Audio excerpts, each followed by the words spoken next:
You going? There we go. Hello and welcome to the Halos in the Infield podcast. I am Vince, the Angels Cowboy. With me is the Lone Star Halo himself, Fernando, and we are back. We are a week away from from opening day, but spring training is almost over. But man, those are my two favorite words. Baseball's back, and we're going to talk more about it. We're going to talk about Angel spring training, WBC, and you recognize us? Yes, we got hot takes coming in super scorching hot, just like the weather, coming up right after this.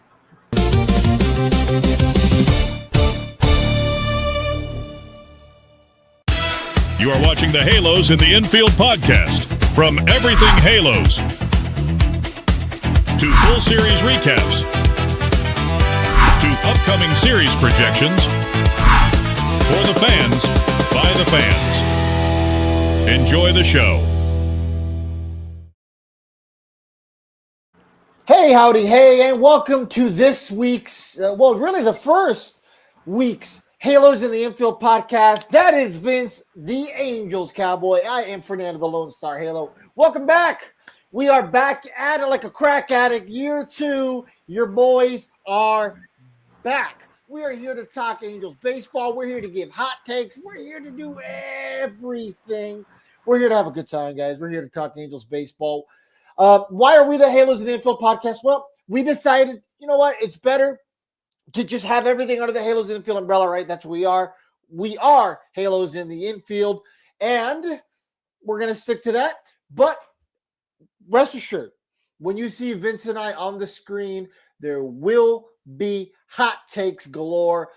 Get ready, because it's going to be a fun year of hot takes. Vince had a little bit of a heater to start the year. This one was Vince. I was feeling another one. He's like, you know what? I love that hot take, but we're going to hold off on it because we got to do a team-based one. And he was right. You know, we're kicking it off, having to talk about the overall team. And speaking of the team, Vince, let's talk spring training. We are a week away from opening day. So, of course, spring training is coming to an end. The Angels and the Dodgers are both about to head to Southern California to do the traditional freeway series in spring training. Does it matter? No. Do I still want to beat those Smurfs? Absolutely. Yeah, it's super fun. I mean, at the end of spring training, of course, the tradition. A lot of people look forward to it, especially in Southern California. I think the reason why is because it's the cheapest ticket for that series. So people take advantage of it, and it makes total sense. But it also is, you get a taste of two things. One, the real team, like when they start, how do you expect them, especially after a month? And number two, the young guys. What do you expect from them? Are they talented enough? Are they consistent enough to get to the major league level? I think that, based off spring training, from what I have heard, I can't say seen because we know for obvious reasons why, but I've been keeping track and hearing about each player, some side like footage, as you could say, from some spring training games. This, I believe, coming into the season, is the year of the youngsters.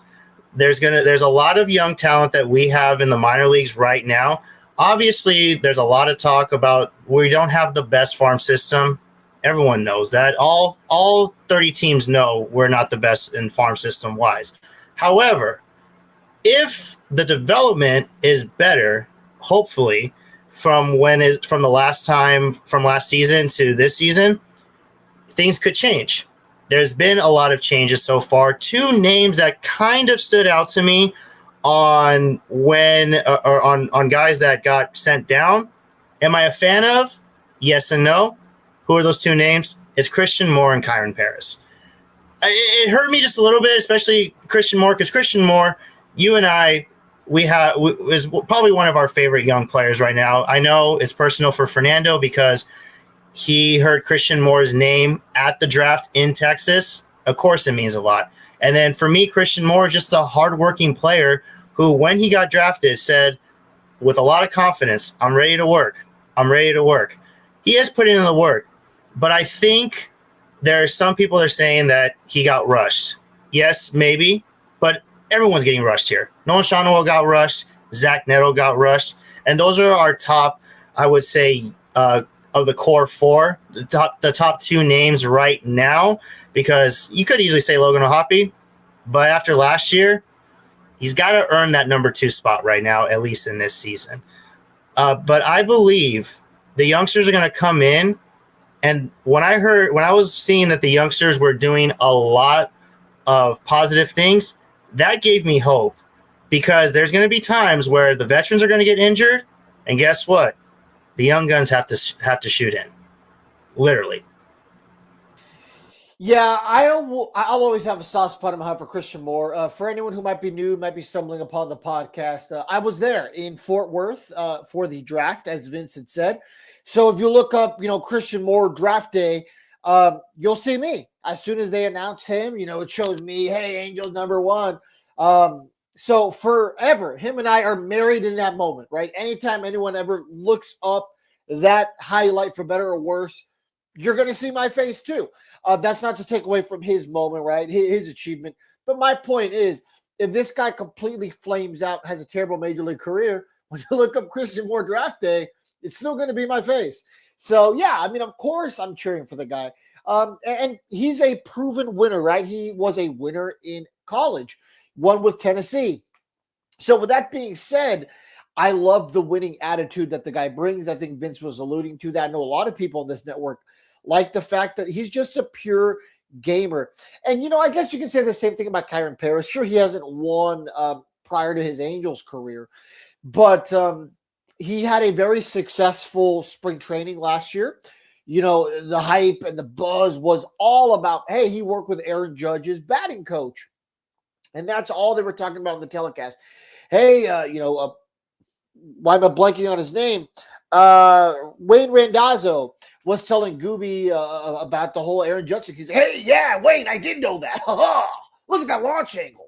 And for the entire, the entire spring training last year, and the first, 2-ish, 3-ish weeks of last year, Kyron Paris was mashing. But the difference between AAA guys, 4A guys, and major leaguers are that major leaguers are able to adjust when the pitching starts to exploit your weaknesses. Kyron Paris hasn't proven that he can do that just yet, and Christian Moore hasn't either.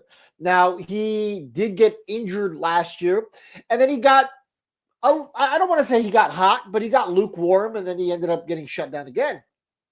So I had a lot of hopes for Christian Moore going into this offseason. A lot of people were already busting out the Sharpie and saying, hey, you know what? I think you can put this guy in the lineup.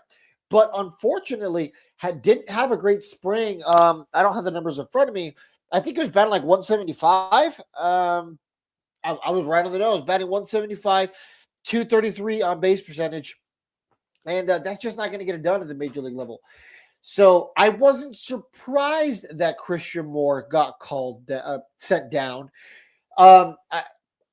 It's appropriate. This kid has to go down there. He has to earn his spot. I am kind of tired of what the organization did with Neto and Shanuel. Granted, it worked out with those guys, but they just kind of gave him the keys to the kingdom at shortstop and second base or at first base and said, here you go. The keys are yours, kid. And like I said, that hasn't backfired. We saw it a little bit with Logan O'Hoppe last year catching. That backfired a little bit. He did not have a good 2025. Now, he is having a great spring training. I think he leads the team in RBIs during the Cactus League so far. So I'm a little encouraged by what I'm seeing out of Logan O'Hoppe. But once again, Logan O'Hoppe has to prove that he is a consistent major league player. And that's just what we haven't seen out of Logan O'Hoppe yet, unfortunately. He has the work ethic. He has the mentality. The guy has a winning mentality. He wants to win. He's obviously committed to this organization. But that only gets you so far, Vince. Eventually, it's time to stop talking and start walking. Yeah, exactly. And it really hurt last year seeing Logan O'Hoppe struggle.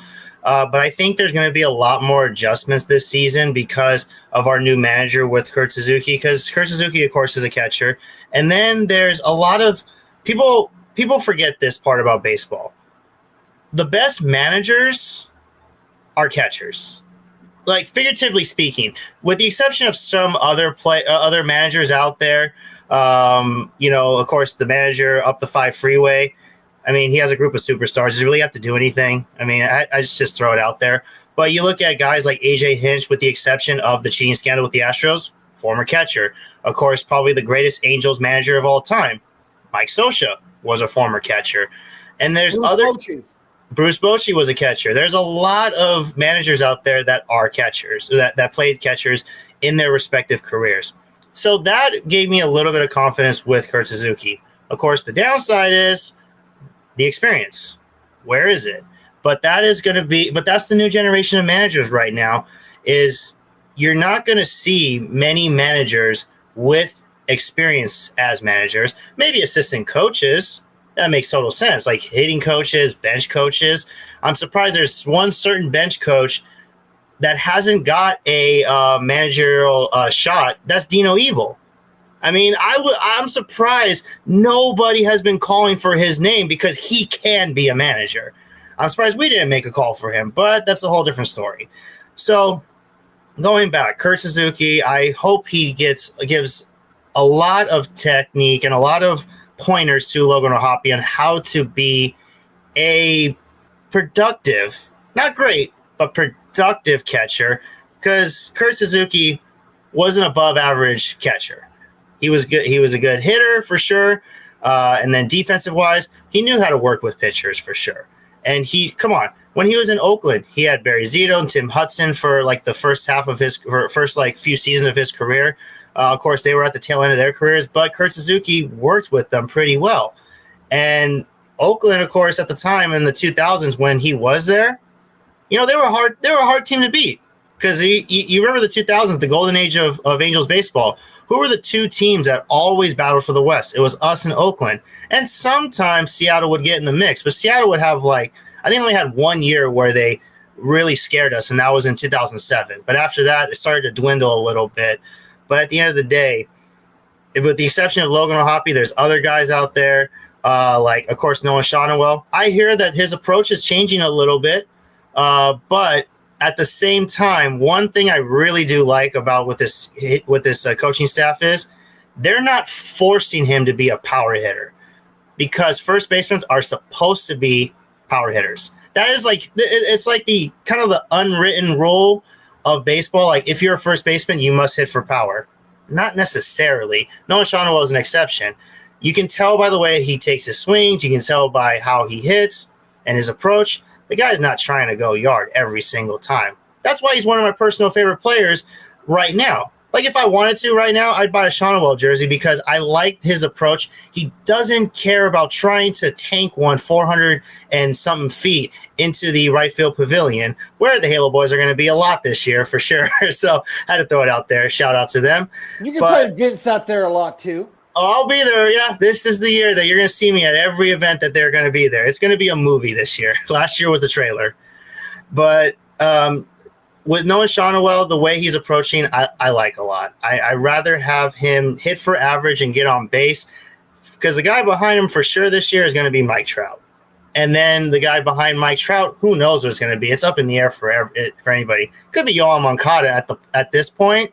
I mean, it's but you never know. Dell, right? Dell, that makes sense.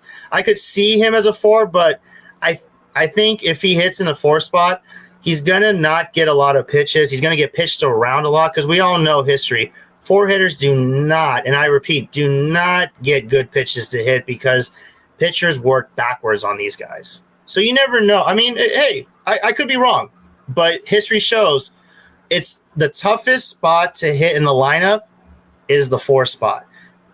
Pitchers are going to work around you. And if Joe Adell hits in the 4 spot, I don't think he's going to be as effective. Maybe if he was a 6 hitter, he's going to get more pitches to hit. Maybe as a 5 as well. But I don't see him as a 4, at least right now. But you never know. It's going to be April pretty soon. Things change in the blink of an eye usually. If not, it takes time. So, longtime listeners of this podcast network, I mean, this is year 5 now, and obviously Vince joined us along the way last year, which we're really appreciative about, and happy to have him on, of course. But longtime listeners know that Todd and I have never been launch angle guys. But with that being said, I'm happy that Nolan Shanuel is working on his power. Now, I have said ad nauseum over the last 2 years, I don't want Nolan Shanuel to be a power guy in terms of over the fence. I don't think he has over the fence power. I do think he'll, square one up. What? I think 15 a year is fair. He's a 15, 18 kind of cat, and there's nothing wrong with that. But I want Nolan Shanuel to start going opposite field power. I want him to start going gap to gap. I want him to turn into a doubles machine. Because if he can add that element to his game and do it consistently, I think Nolan Shanuel has the ability to be one of the better hitters in Major League Baseball.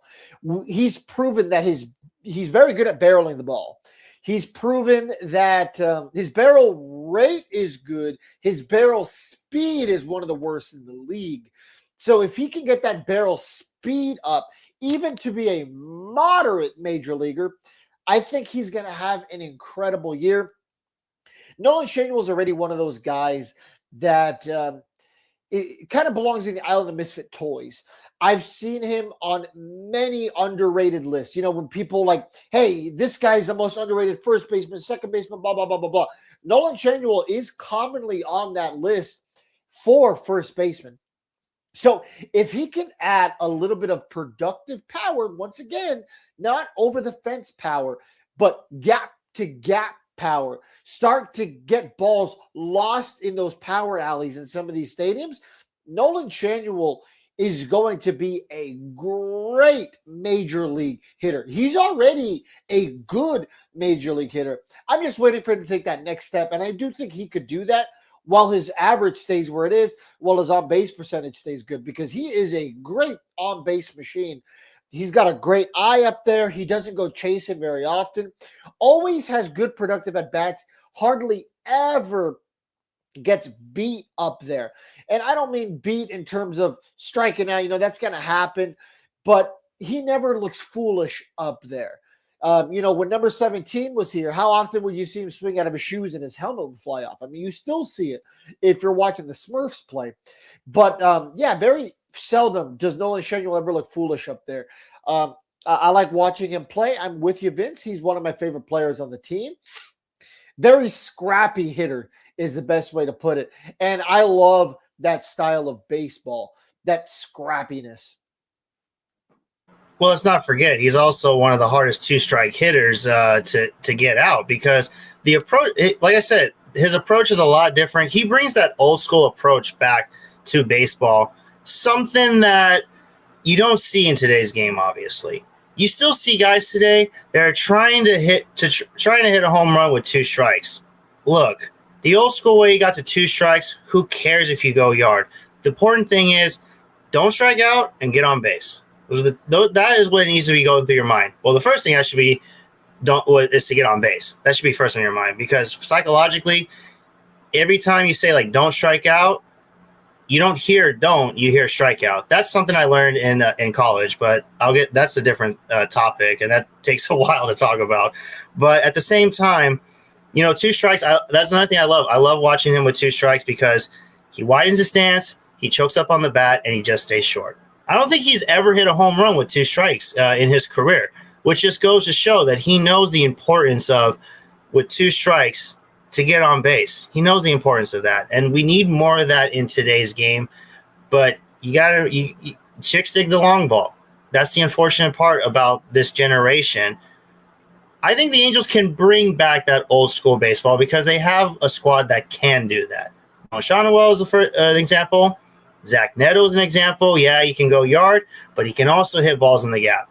Joe Adele could also mix that in. Mike Trout, I'm hoping, starts to manipulate more. He's at the age, he can still hit tanks, not going to lie. Mike Trout can still hit tanks. But I think he needs to utilize a little bit more that right now, hey, yeah, you can hit home runs, but you also can still hit doubles. You can still get to second base on a ball in the gap or a ball down the line. Heck, if you hit it good enough in a big stadium like Detroit or anywhere else, or like in a big ballpark, you could probably get to third base. You just hope it takes a certain care of him. In Houston, you hit that brick wall out in left center, you might be able to get to third base. But I would believe the old school hitting will come back this year. Now I'm a little skeptical about the pitching. I think a lot of people are. The biggest debate right now is who's going to be the fifth starter. It's between three guys. It's Alek Manoah, Ryan Johnson, and Jack Kahanowitz. Now, I know a lot of people, a lot of listeners, and I know everybody on this network, they are not fans of Jack K. I know we all agree on that. If he's proven it, then I would say give him a shot. I don't know if he has yet. I still think he has to see major league hitters in order to earn that spot. Alek Manoah, he's been struggling now. Now, you could easily say, oh, but it's spring. It's like, dude, your fastball is flat. It's, his velocity is also extremely down. It's at 90. He's right now. He's kind of at the Jared Weaver right now. Only difference is Jared Weaver knew how to control.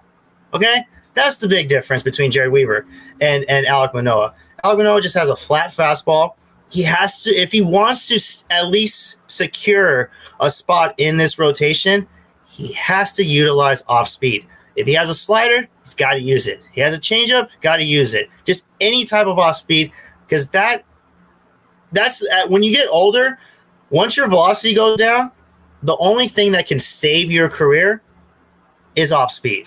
Perfect. I mean, to quote Major League, I forget what the old veteran pitcher's name is. Harris. There you go, Harris. He tells Ricky Vaughn, I ain't got a fastball like you, so I gotta depend on curveballs. That's why he has all the creams and stuff to utilize his curveball a little bit better. Yeah, it's cheating, but still, you got to find a way, some way, somehow. But that's a perfect example of how it is at the major league level.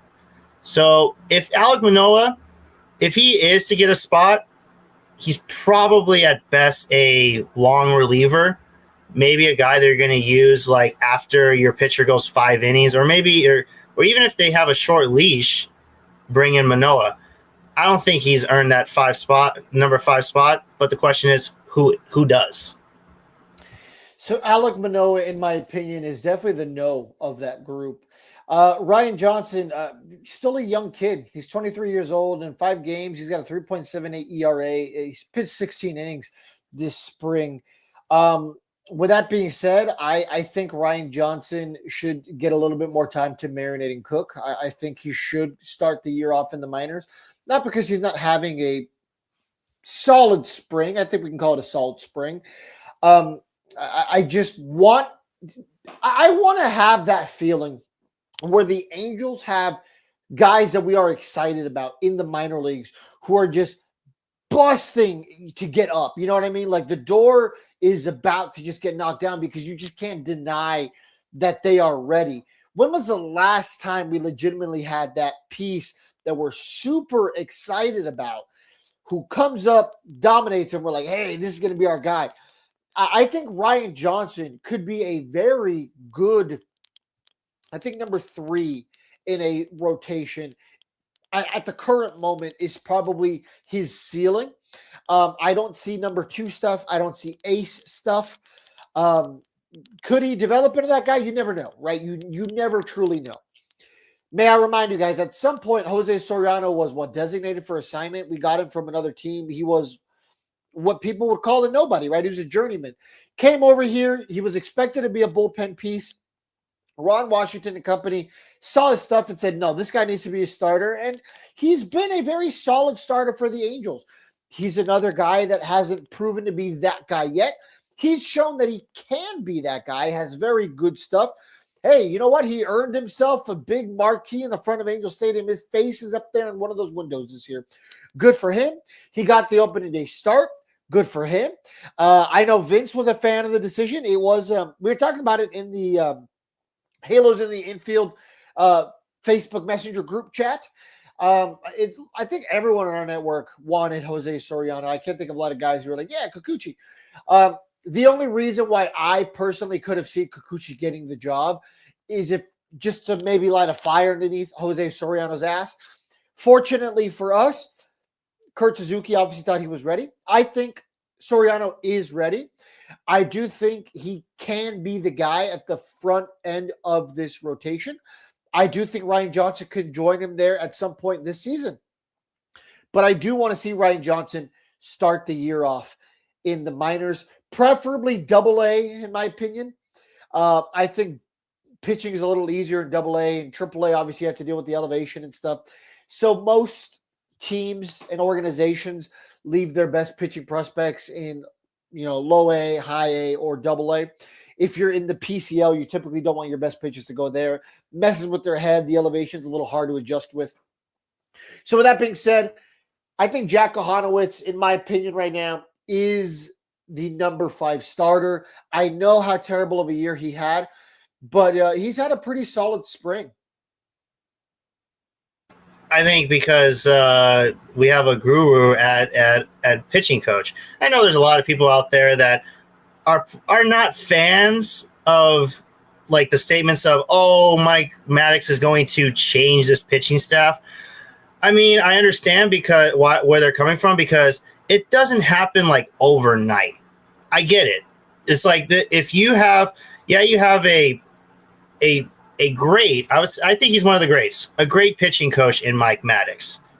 But the thing is he great because he can change a team in a year, a pitching staff in a year, or because he can change a pitching staff in 2 to 5 years? That's the big difference. Because there's no such thing as coaches that can change somebody overnight in one season. There's no such thing. It takes 2 to 5 years to get to a certain point to be who you are at the major league level. If Mike Maddox because here's the issue. Kurt Suzuki is on a 1-year contract. Does that mean Mike Maddox is only here for 1 year? That's the issue. Or yes, eventually. So now you kind of have to. This is the year for the Angels to prove, at least, overall, yeah. Overall, this is the year to prove that you can compete, and that next year your young players are good enough and talented enough to compete as a playoff team, or at least be a push for the playoffs at one point, even as a wild card. If you do that this year, Kurt Suzuki stays, Mike Maddox stays. So it all comes down to that basically. What can Mike Maddox do? Can he get this future pitching staff rolling? Not just this season. Can he build a future? I think he's pushing for that. There's no way he's going to do this and like, okay, I'm going to do this 1 year and then I'm going to dip. No, because like it didn't happen in Texas. Now maybe that was an exception because Texas, like they were kind of the biggest, probably one and done in recent baseball success, because look what happened. They went in 2023, 24 and 25. They missed the playoffs. How did that happen? We never know. Well, injuries is part of the reason. A lot of guys got hurt. That's what affected it. And they even like their pitching. Nathan Eovaldi got hurt. Jacob deGrom got hurt. Jacob deGrom actually he wasn't even on the playoff roster because he was out for the year. So I do feel confident in Mike Maddox. Only thing is, I don't think it's going to happen in 1 year. This is going to take time for sure. Yeah, the Angels, and the last thing I'll say before we start switching the topic here, Angels are definitely at the point where they need to figure out what they're going to do here. As of right now, we haven't seen the Angels spend any big money. Now, the speculation is once the Rendon contract is off the books, which was supposed to be after this season, of course, there was a restructuring in the contract. We still don't know the full details. But honestly, I think they should have just taken the grenade. Because my whole thing was like, oh, great, they're going to restructure the contract. Maybe they can go out there and get some pieces. They're going to help this team for the next 2 or 3 years. The Angels didn't do that. So in the most Angels fashion, they announced, hey, we're going to restructure the Rendon contract. All of Angels fandom was like, hell yeah, here we go, restructuring the contract. Let's go get blah, blah, blah, blah, blah. Well, none of that happened. So you think to yourself, man, you should have just taken the hit. Just take the hit instead of now taking whatever you're going to take in 2026 and extending it to whatever, 2032, for example. Hopefully that's not the case. But anyway, the speculation was that after the Rendon contract was off the books, then the Angels would start looking long and hard at extending guys like Shanuel Ohapi and Neto. Neto is at the top of every Angels fan's list, right? And in my opinion, I think after you lock Neto, I would say maybe like a 3 to 5 year contract. Let's not go crazy. Because, yeah, he's had a good, solid start to his career, but he also has never had a fully healthy season. And with that being said, I think it's only fair to the kid to give him a 3 to 5 year deal. So let's just say those 3 or 5 years are good to him and good to us. Give the kid an opportunity to potentially sign elsewhere after he's already, in theory, gotten the Angels to the playoffs. And if the Angels are a playoff team in that 3 to 5 year stretch, then great. Maybe he wants to stay here anyway. Then you could think about another extension. Personally, I hate these 10, 15-year contracts because very seldom do they ever work out for the team signing that contract. Maybe they do in the beginning because, look, I hate to bring up number 17 again. I know he's our big, ugly X. But at the end of the day, no matter which way you slice it or dice it, if you go up to a Dodgers fan in 10 years, let's just say they make the playoffs for the next 3 years and starting in, what would that be, like 2029 or so? They never make the playoffs again for like Ohtani's last, gosh, what would that be, Vince? Like 8 years of his contract?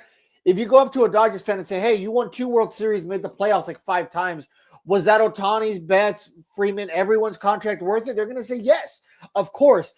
But how many other teams have signed long-term deals like that with the superstar and had it pan out?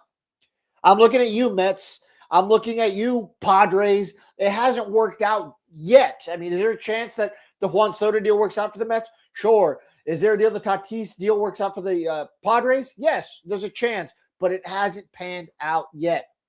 So we'll see what happens with some of these young cats now that Rendon's, the bulk of his contract should be behind us after the season.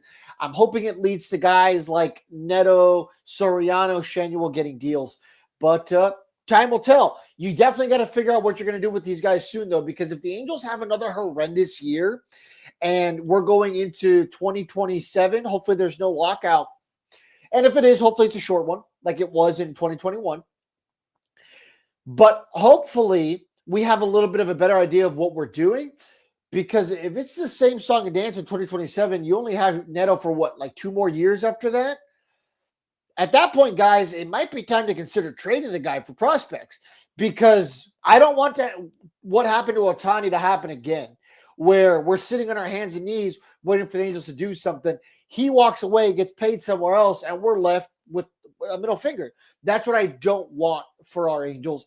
I want Neto to stay. Hopefully they can give him an extension. In my opinion, it should have happened already. But, whatever. I think Vince and I would make better general managers. But hey, that's just me. Maybe I'm biased. Vince, let's talk a little bit about the World Baseball Classic. So the World Baseball Classic's behind us. I want to keep this short. I know some people are kind of over it. You know what I mean? Hey, that was on Tuesday. It's dead and gone. Vince, let me start off with this. Did you enjoy this year's World Baseball Classic? I enjoy it every single year, or every event that we have, every 3 years, however long we have to wait, because it's the closest that we get to an Olympic feel for the sport. Because you got to remember, the baseball is out of the Olympics in 12 and 16 and in 24. The last time we had Olympic baseball was in 2021. Well, it was considered the 2020 games, but because of the pandemic, we had to push it a year to 21. And we get a silver medal against Japan. And then we lose to Japan again in 23 for the WBC. So I enjoy the WBC a lot because, like I said, it's the closest we get to an Olympic feel in baseball perspective. The good thing is in 2028, when the Olympics come to Los Angeles, we are going to have baseball. Games are going to be played at Dodger Stadium. I don't know if Angel Stadium is going to have any. It'd be nice, but it's still, I don't know anything yet, but I know for sure Dodger Stadium is 100% in on Olympic Games.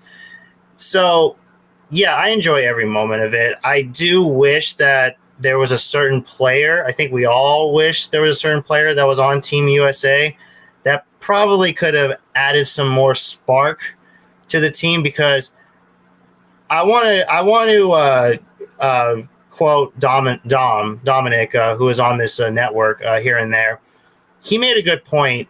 This USA team was really flat and very dry. The 2023 team, there was a lot of flame in that one.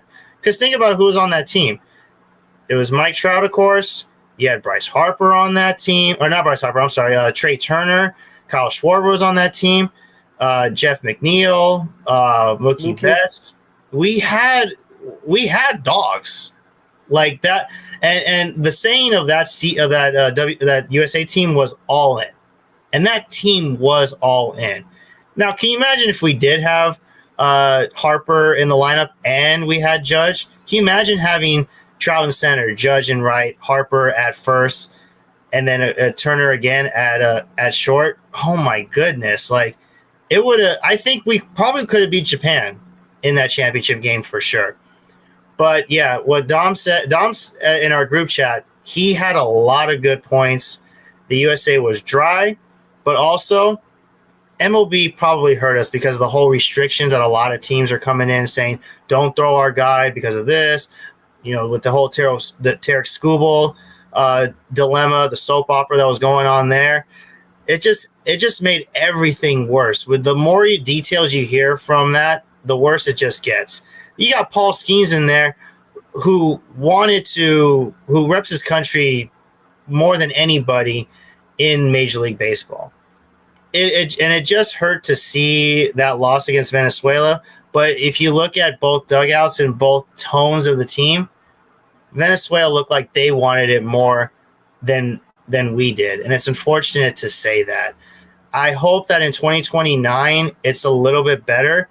It's obviously going to be a new generation of players that are going to be on that team. Hey, maybe Logan O'Hoppe will mix in and be on Team USA. Maybe Noah Shanaway will also get a shot too. I really want to see Adele in it this year. Maybe Christian Moore, because it could also be in the mix as well. Adele also, I'm surprised he didn't consider it. But yeah, there's a lot of things. One side note too, to quote Todd, they were swinging for the fences, hence all the pop-ups. Yeah, I remember watching the games like, why so many pop-ups? But it didn't click until Todd said something like, you can't swing for the fences in the championship game. Championship games, you got to get on base. The runs are going to happen. You don't need to smoke a ball every single time. You don't need the home run. Runs are going to come if you do your part and just get on base. It's important. But it didn't happen in that game, in the championship. Okay, so I completely agree with you. I was saying it all tournament long. And this is a hot take show. So I'm tired of the rhetoric that if you weren't cheering for the U.S., you hate America. I saw that tons of times. You're crazy. You're absolutely crazy if that's your take. You're wrong. That's how it is, right? I mean, you should be able to cheer for whatever country you want. That's just that's the name of the game, right? So the U.S. team, I absolutely agree with you. There was no sauce. There was no aura. And for anyone who's like, well, that's not important, clearly it is. Because I'll give it to you. The Dominican Republic team was out here celebrating pop-ups. Great, whatever. But they were having fun. At the end of the day, these players aren't getting paid much for this tournament. I think I saw, what is it?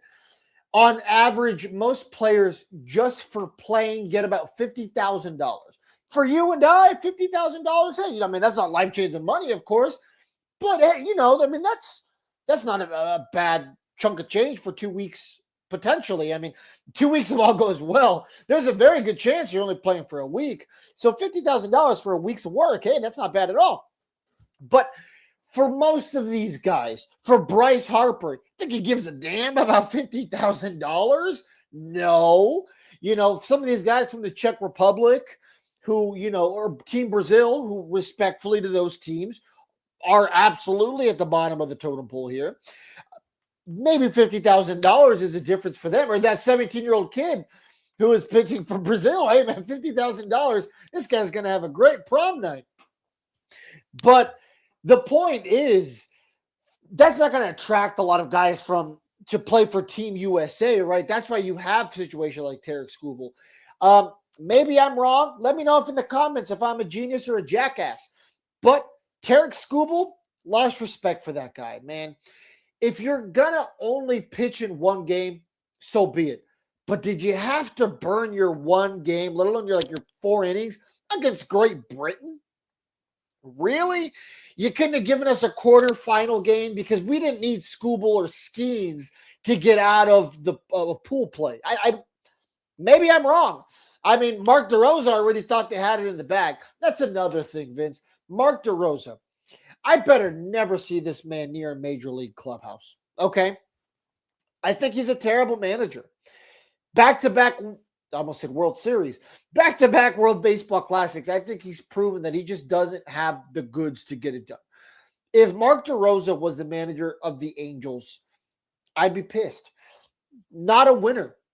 And you want to know why he's not a winner, Vince? The manager of Venezuela got 3 texts from 3 organizations saying, hey, I don't want my pitcher pitching back-to-back days, right? Ronald Acuna took to Twitter to say, hey, we're not playing for those organizations. We're playing for the country of Venezuela. So basically, he gave him the theoretical middle finger. I think Mark DeRosa should have done the same thing. Hey, man, we're trying to bring a championship for the entire United States. We're trying to uplift this country. There's a lot going on in the United States right now. There's a lot going on in Venezuela. Really, there's a lot going on around the world right now. In the grand scheme of things, it's a trophy. But sports bring people together, right? That's the beauty of sports. Guys, if there was no community aspect in sports, you wouldn't be here. We wouldn't be reading your comments. We wouldn't be participating with you guys on social media. You're here for the community. And that's the whole point of sports. I think Mark DeRosa really fumbled the bag, Vince. At the end of the day, it's a championship game. If this was pool play, maybe it'd make a little bit more sense. I understand. But I'm sorry. If it's the semifinals or the championship game, I think it's all hands on deck. If you got bullets in the tube, you're going to use them. If any of you guys play, I don't know, Grand Theft Auto, and you're doing a mission, are you going to stop using your bullets? No, you're going to use whatever you got, right? Because you got to handle the task at hand. You'll deal with the rest later. Do you want these guys to get hurt? Of course not. Am I cheering for guys to get hurt? Of course not.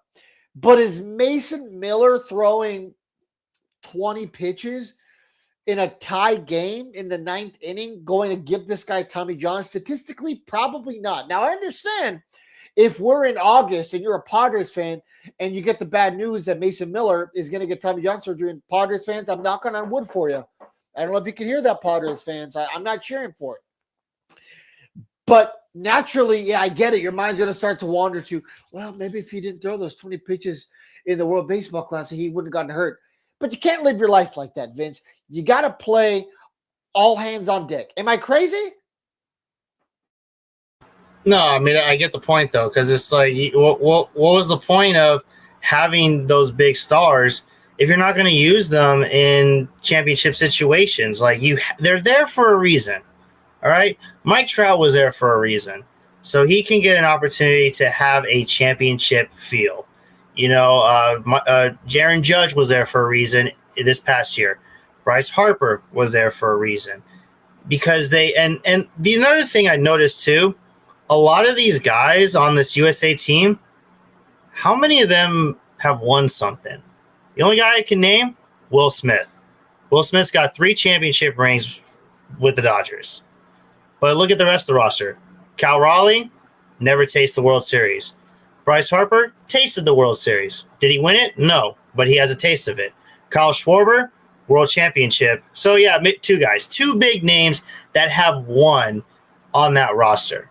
The rest of the guys, they either had a taste of the playoffs, haven't tasted it, or, you know, like things like that. Julio, Alex Bregman? Alex Bregman has championships. Yeah, he's got 2. Well, one with an asterisk, but we all know that. We like to throw things. We have to. It's mainly me, but, you know, at the end of the day, Yeah, you're right. There's not a lot of even deep playoff runs on this roster. I mean, exactly. some champions, but yeah, I mean Matthew It, Boyd. but you know what? He was a Tiger. It actually makes sense why you see those guys play for Team USA, because they don't get the experience, or they haven't got the experience with their organizations. So they want to have that championship feel. And it's unfortunate to say, it's kind of like the Kevin Durant thing, where it's just like you jump ship because you want to know what winning feels like because you didn't get it here. And it's like, I'll never forget the comment that Mike Trout says, like, is this what the World Series feels like? He asked Mookie Betts that, like, is this what it feels like? And Mookie said, oh yeah, this is exactly what the World Series feels like. And it kind of is a stab to the heart as an Angels fan, but he's right. Because I don't know, man. I think the World Baseball Classic, I think the narrative's kind of dead. I think it's better than the World Series. Because here's the thing. You're not getting that crazy environment in the World Series. No, not at all. It's totally different. I think because you just made a good point. Sports brings people together. Perfect example, USA Hockey. I met people who never watch hockey, not seen a single puck drop, not seen a single goal scored, not seen a single goalie glove save. But for one day, they loved hockey because the United States of America was facing Canada. Just for one day. And sure enough, we won the gold medal. And I kid you not, once that happened, don't be surprised. In this next generation of Americans, young hockey players are going to skyrocket. There's going to be a big spike. Yeah, I think hockey is starting to become an American sport slowly but surely, because this isn't the first time they've beaten Canada. You know what I mean? During the World Juniors, the U.S. is starting to really, really get competitive, and they're really starting to go toe-to-toe with Canada. So to your point with that, look, Todd and I said on the World Baseball Classic pre-show, if America didn't win, it's not necessarily the end of the world. And the biggest reason for that is because the point of this tournament is to grow the game of baseball, right? Make it a bigger thing internationally. I don't know if any of you guys watched some of the other games, and if you didn't, what were you doing? The U.S. wasn't the only team in there. But what about all those little kids who are in Brazil, who watch the Brazilian national team put up a fight against the U.S.? And hey, I don't care what you say. There was a little while where every person cheering for the U.S. was sweating just a little bit with Team Brazil because they were in it, man. They were right there until the very end. And my point, look at Chinese Taipei. I don't know if you watched the footage and the replay of when they beat Korea, and the players were on the field crying. The announcers were crying. That's the beauty in sports. If you really watched the World Baseball Classic this year and you still think baseball's boring, I'm running out of cards to show you. Go watch the Savannah Bananas or something. This World Baseball Classic was incredible. It reminded me how fun it is to watch baseball. Look, I'm an Angels fan through and through, man. You guys know that. There's a reason I've been on this network for so long. It isn't because we're talking about winning baseball. It's because I love the community. It's because I love the team. And it's because I made some good friends on the network and in the organization. So, but I'll admit this. Sometimes it is really hard to watch Angels games. There's some times where it's like, I feel like the game's just kind of on in the background. And before you guys come at me, come on, we're all guilty of this.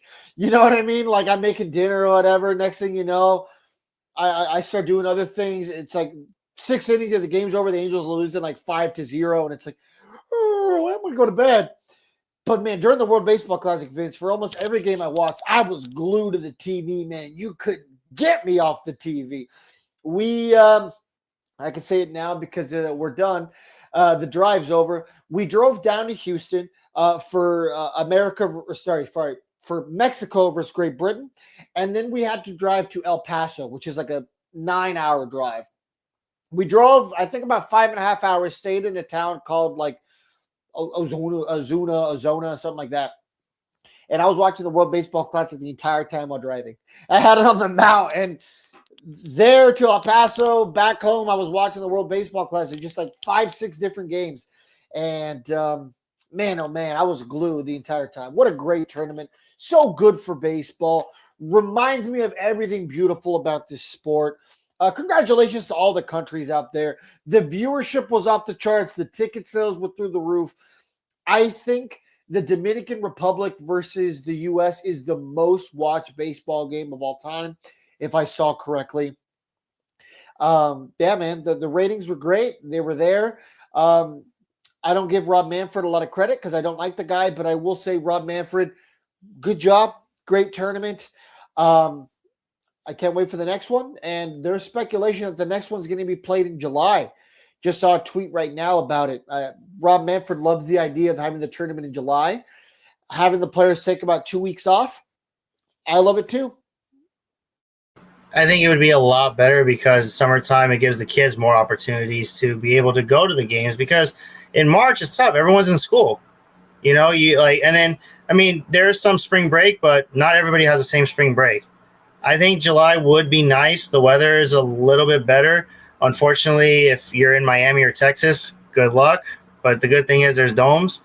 Arizona, good luck as well, because those are the 3 stadiums that have retractable roofs. So that's the only downside that you got to deal with. But I like I said, baseball, it's a growing sport. I think this WBC for sure is going to bring a new generation of players in other countries. In the U.S., though, we do it because it is an American sport. It is big, but the whole argument of like baseball is dying in the young community. A lot of reasons is because in football and basketball, they're get-rich quick sports, which is why more kids are going into that, basically. But for baseball, I think, in my opinion, if USA wins the gold medal in 2028 here in LA, I think you're going to get just like hockey, you're going to get a big spike in young generational players. But enough of that, because we still got one more topic that we got to hit. And we're kind of on a time limit because I got a fantasy draft that's going to be in about an hour. So we'll be as quick as we can. I know some of you are probably eating dinner right now, or maybe you're about to. But don't worry, we're going to wrap it up just in a bit because it's time for the Giddy Up Hot Take Hoedown. It is time. Yeah. You read it this time. Yeah, because it was my idea, of course. The Angels will not finish in last place. It's kind of hard for me to say this because we had our predictions. If you go back to the Instagram on the Halos in the Infield Instagram, we all had our predictions.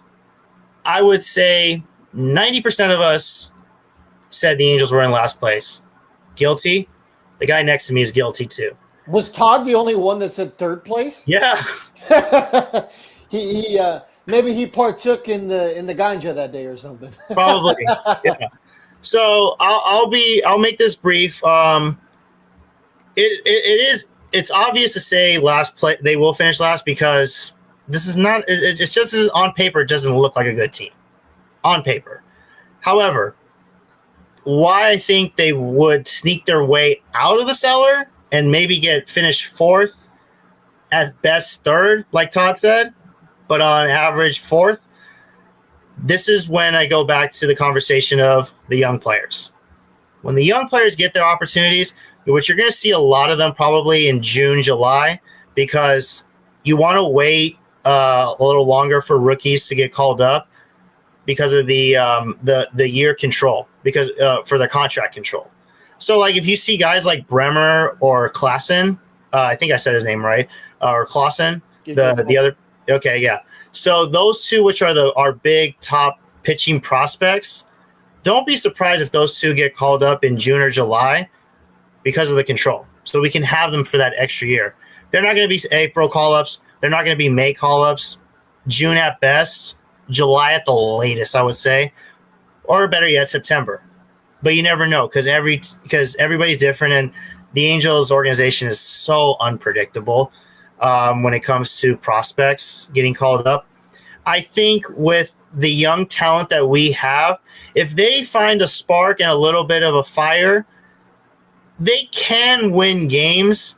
They win those like meaningless games maybe in like June or July, or they go on a little bit of a streak that would get them out of the cellar. So with the roster we have now, it's a last place team.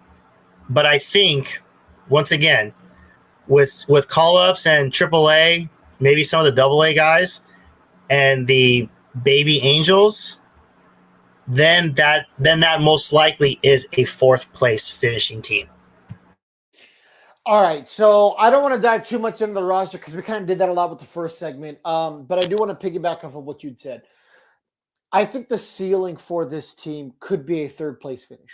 So, I was making fun of Todd, but that's the ceiling. That's everything goes well. That's Drew Pomerantz is a good reliever out of the bullpen. Who's probably going to make this bullpen? Hunter Strickland, that's Jordan Romano, that's Kirby Yates, all of those guys firing in all cylinders. That's Ben Joyce coming back healthy, being good. Soriano, Kikuchi, maybe eventually Ryan Johnson, George Clausen, Sam Aldergetty. Maybe some of these young baby Angels come up, start to make immediate impacts. Hell, maybe Kikuchi makes another all-star game, gets traded at the deadline for, half a year of control and all of next year. So maybe you can get a couple of other pieces to help out this team because there's just so much going well with the starting rotation. That's this going well. This going well is the Angels are a third place team. That's Zach Neto is maybe a 20 home run, 30 stolen base kind of cat. Maybe Joe Adell's a 30 for 30 guy. Maybe that's a preview for another episode. My point is, if all these guys take steps forward, which at some point this team needs to do, Vince, if these young guys aren't taking steps forward and they're the same team they were last year, or God forbid, the year before that, why are we still doing this? At some point, you need to be realistic. At some point, you need to look at your roster and say, Neto, Ohapi, Shanuel, Soriano, it's not working, guys. We got to let you go. We got to start from scratch. That's the tough part about being where the Angels are now. They never did a hardcore rebuild. They've done this soft rebuild that they've been doing the last 10 years. They haven't committed to anything. So at some point, you need to commit one way or the other. Are you going to write it out? Are you going to double down and start signing these guys long-term? Are you going to double down and maybe trade away a couple pieces? Look at, even in Moneyball, we reference that movie a lot. Brad Pitt, why am I blanking on his name? Billy Bean picks up the phone and he starts to trade guys away, right? And then Jonah Hill's character is like, hey, what are you doing? And Willie Bean says, shaking things up. At some point, you got to shake things up. So are the Angels going to stand pat? Is this are these the pieces to the puzzle? You got to figure that out. At some point, there has to be a direction. I'm all for a youth movement. I know a lot of you guys in the comments, I know a lot of fans of this network, thank you for your support, are a fan of the let the kids play movement. I am here for it. But at some point, the kids actually have to start playing well. You can't just let the kids play forever. The first couple of years, just go out there and get better. But at some point, you got to prove you can do this at the major league level. You got to prove you as a team can take the next step. So like I said, their ceiling is third place. That's this going well. That's everything firing in all cylinders. And if the Angels finish a third place team, man, oh man, Vince, get ready, because I think 2027, assuming there's no lockout, could be a lot of fun. That's when maybe we do have a decent offseason. Maybe we do make a couple of trades or a couple of signings that are actually designed to patch up some holes. But Vince, after seeing the spring training we have, I don't think so. After seeing some of these pieces or some of these guys that were fringe guys, the Jose Series of the world, the what's his name, Perazzas of the world, not having the best springs, makes me kind of worried, Vince. Makes me think, you know what? I think, pew to my head, I got to make a decision right now.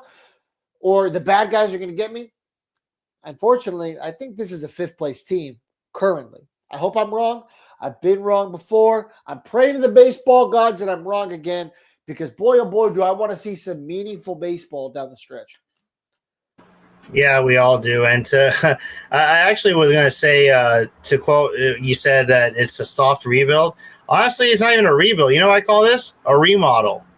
Because it's like a remodel that you only had like $1,000 for. Yeah, exactly. It's like the outside of the house looks nice, or like you remodel you remodel the inside of the house, but your outside still looks like you didn't paint it, you didn't seal the holes or something. And it's like outside of the house looks like a Downey home. That's literally what it looks like. Yeah, so this organization is kind of looking like a remodeled house. Like the kitchen's done, the dining room's done, the living room's done.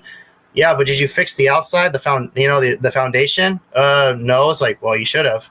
You need a foundation somewhere. So we hope for the best. Hey, next week, I am ready for next week to say 3 words: baseball is back. And those are my 3 favorite words that I look forward to springtime. And hey, spring came early because the weather's warming up. And I love when the weather warms up because it's short sleeve season. It's straw hat season. I'm wearing the straw hat today. I know it's still technically felt season, but come Easter, you're going to see this hat more often at the games. And speaking of the games and myself, go ahead and follow me at Angels_Cowboy. All of our socials, of course, the Heedy Network at Halos_in_the_infield. And of course, follow the Lone Star Halo himself, Fernando. It's just Lone Star Halo all together. You're going to see, most likely you'll see me a lot. My plan is to go to every single Tuesday home game this season because the Halo boys were calling me and saying, hey, how are your Tuesdays looking? And I said, if I can work around free. For you guys, it's free. So I will be working around my schedule for sure, making sure those Tuesdays are wide open. Like I said earlier in the show, last year was the trailer. This year is the movie. I'm going to make sure there's going to be you know what? I'm going to do more content this year. In fact, what I'm planning on doing is every moment we have with the Halo boys, I'm going to have my camera ready. Maybe I'll get some meta glasses just to record what. Ooh. Yeah, it's in the works.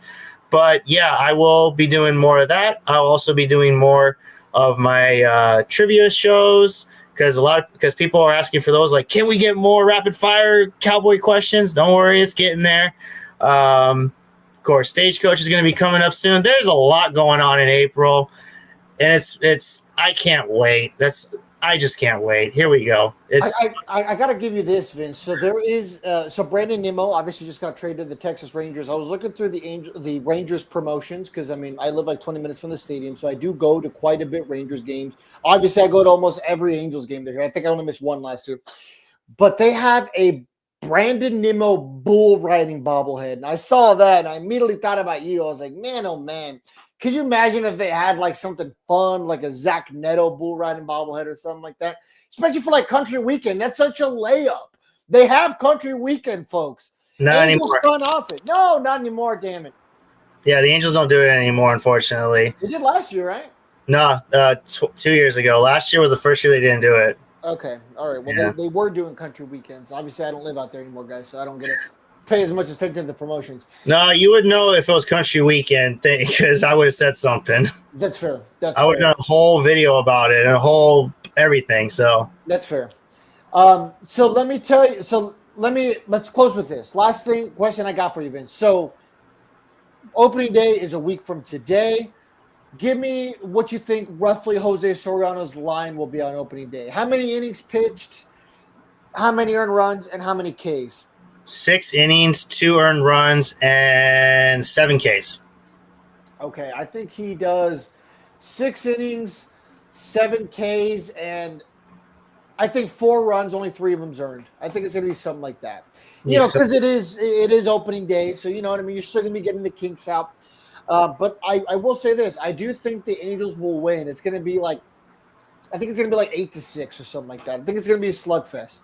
Yeah, and then you got to remember the nerves are going to kick in probably a little bit because this is his first opening day start, and the kid comes out in you, but I think he'll figure it out. If anything, he might have a rough first inning, but he'll figure his way out because that's what I was going to say. I think like 3 earned runs in the first inning, but I think he settles down. Yeah, because he's had a lot of those starts, so I'm hoping for the best. I think Mike Trout has another opening day home run.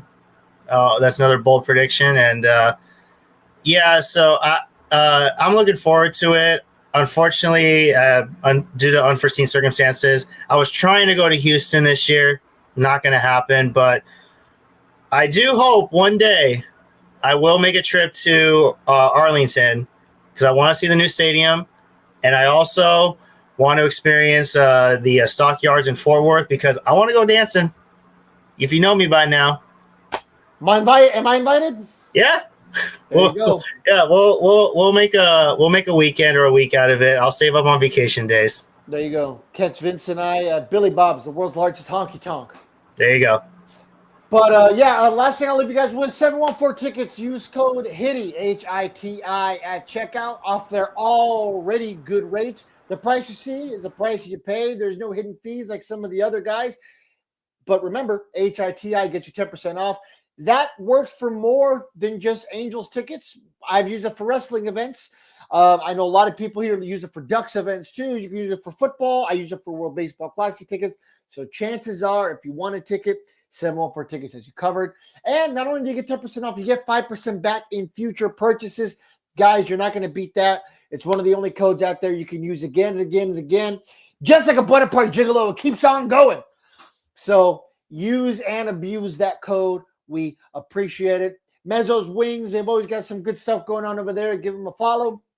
And, of course, Noble Ale Works. Mentioned Halos in the Infield for drink specials. And we could have some exciting stuff coming with Noble soon. Don't want to jinx it, so I'm not going to share just yet. But you could be drinking some fun brewskis in the future, courtesy of Halos in the Infield. On behalf of all of us here at Halos in the Infield, give us a follow, give us a 5-star review, give us a subscribe, hit the like button, follow Vince at Angels_Cowboy, myself at the Lone Star Halo. And we'll see you guys next time. So long, folks. Y'all be good now, you hear?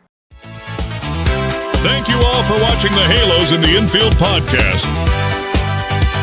Make sure to like and subscribe on your way out.